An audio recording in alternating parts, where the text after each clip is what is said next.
علیکم ورحمۃ اللہ وبرکاتہ۔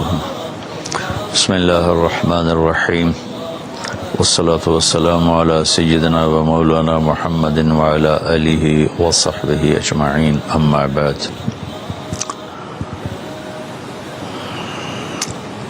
شعبان کا مہینہ چل رہا ہے اور رمضان کی آمد ہے۔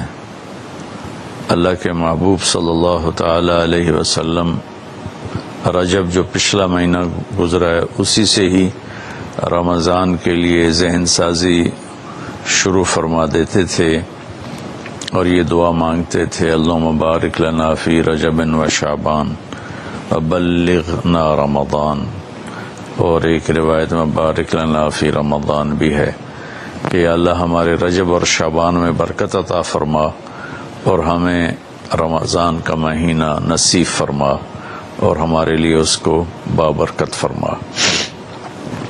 اور شعبان میں آپ کثرت سے روزے رکھتے تھے اور اس میں 15 شعبان کے بارے میں اس کے فضائل موجود ہیں احادیث پاک میں، اور فیہا یفرق کل امر حکیم امرا من عندنا انا کنا مرسلین، سورہ دخان کی یہ آیت ہے شروع کی، حامیم الکتاب المبین انا انزلناہ فی لیلۃ مبارکۃ۔ تو بعض مفسرین اس سے 15 شعبان لیتے ہیں اور کچھ لیلۃ القدر لیتے ہیں۔ تو 15 شعبان کے روزے کا اہتمام یہ ہر دور میں اللہ کے نیک بندے اس کا اہتمام فرماتے رہے، اور حدیث پاک میں بھی اس کی فضیلت آتی ہے کہ اس رات حدیث صحیح ہے، ان اللہ یطلع علی اہل الدنیا، اللہ تبارک و تعالی ساری دنیا کے انسانوں پر اس رات میں اپنی نظر کرم فرماتے ہیں اور ان کی بخشش کے فیصلے فرماتے ہیں، سوائے 2 شخصوں کے، الا المشرک والمشاہن، ایک جو شرک کرنے والا ہو یعنی غیر مسلم ہے، مشرک ہے، جو ایمان سے محروم ہے، اور دوسرا مشاہن کون ہے؟ کینہ رکھنے والا، ایک دل کی کیفیت ہے بغض اور اس سے شدید ہے کینہ۔ بغض ہوتا ہے کہ مجھے کسی سے نفرت ہو گئی، اس کیفیت کا نام بغض ہے، اور کینہ اس سے شدید ہے کہ نفرت بھی ہے اور اس سے نقصان پہنچانے کا پکا ارادہ بھی ہے۔ اس کیفیت کو، جس میں کسی کو نقصان پہنچانے کا ارادہ چل رہا ہو، اسے شحناء کہتے ہیں، اور اس کیفیت والے کو مشاہن کہتے ہیں، اور ہماری زبان میں اسے کینہ کہتے ہیں۔ تو اس رات میں اللہ تعالیٰ بخشش فرماتے ہیں۔ اس رات کا روزہ اللہ کے محبوب صلی اللہ تعالی علیہ وسلم رکھا کرتے تھے، اور بعض روایت میں 1 سال کے صغیرہ گناہوں کی بخشش کی بھی فضیلت بیان کی گئی ہے۔ بہرحال ہر دور کے صالحین، علماء، صوفیاء اس روزے کا اہتمام فرماتے چلے آئے ہیں۔ اس رات کا اگر کچھ قیام ہو جائے اور روزہ رکھا جائے تو ہمارے اعمال میں ایک اچھے عمل کا اضافہ ہے اور ہماری نیکیوں میں اضافہ ہے، اور اس کے لیے اپنے آپ کو اگر کسی سے نفرت ہے تو پاک کیا جائے، بغض ہے تو اسے دور کیا جائے، کسی کے ساتھ ایسی دشمنی پیدا ہو گئی ہے کہ شیطان ہمیں وہاں تک پہنچا چکا ہے کہ ہم اس کو نقصان پہنچانا چاہتے ہیں، اس سے بھی اپنے آپ کو بچا لیا جائے کہ ایک دن فیصلہ اللہ تعالیٰ نے کرنا ہے۔ اس دن حقوق العباد کی عدالت بہت سخت ہوگی۔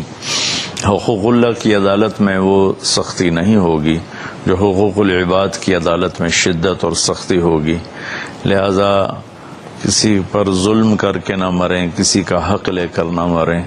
ہمارے اوپر ظلم ہو یا ہمارا حق مارا جائے تو اس کا تو ہمیں بہت بڑا عوض اللہ اپنے خزانوں سے دے گے، لیکن ہم نے کسی پر ظلم کیا، ہم نے کسی کا حق مارا،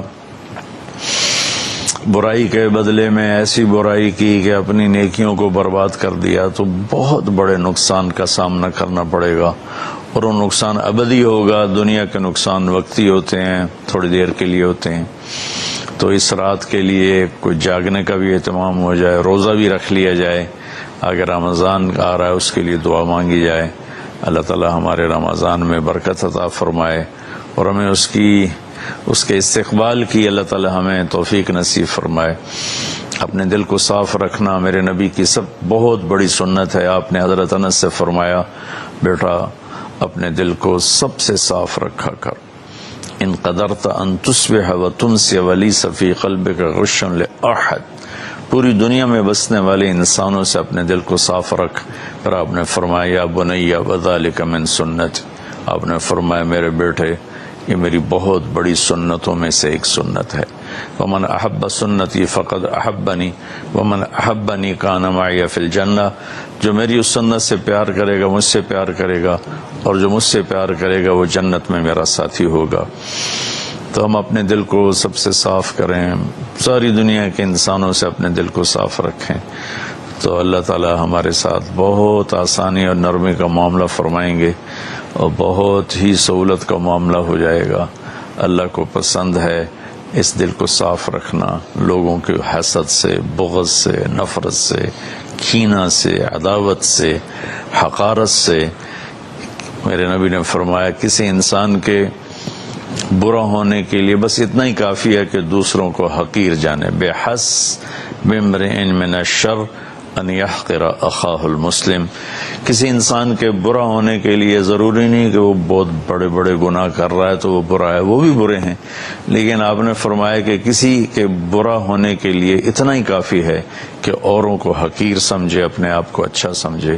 اور یہ جو لوگ تھوڑا سا شریعت کے پابند ہیں، نیکی پر چل رہے ہیں، گناہوں سے بچ رہے ہیں، اور شیطان کے داؤ میں نہیں آئے، گناہوں سے پرہیز ہے، ان کو شیطان اس طرف سے مار دیتا ہے کہ وہ انہیں اپنی نیکی کے تکبر میں پھنسا دیتا ہے، اور اوروں کی حقارت اور کمی اس کا شکار کر دیتا ہے۔ اس میں بہت بڑا طبقہ پھنسا ہوا ہے، پھنسے چلے جا رہے ہیں۔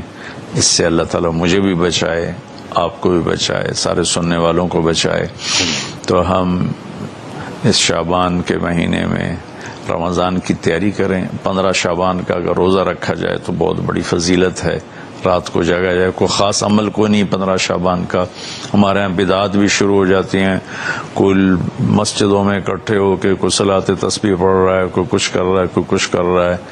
اس رات کا کوئی مخصوص عمل کوئی نہیں ہے، اس رات کا مخصوص عمل بس دعا ہے، تہجد ہے، تلاوت ہے، انفرادی طور پر ہے، اجتماعی طور پر کرنا کہیں سے ثابت نہیں ہے۔ کہیں اکٹھے ہو کر کر لیں تو کوئی، یہ میں نہیں کہہ رہا ہوں کہ انہوں نے غلط کیا ہے، لیکن پیچھے ہمارے تاریخ میں، اسلامی تاریخ میں یہ چیز ملتی نہیں۔ انفرادی عبادت ہی ہے، وہی زیادہ بہتر ہے۔ اللہ تعالی ہمیں عمل کی توفیق بخشے۔ السلام علیکم۔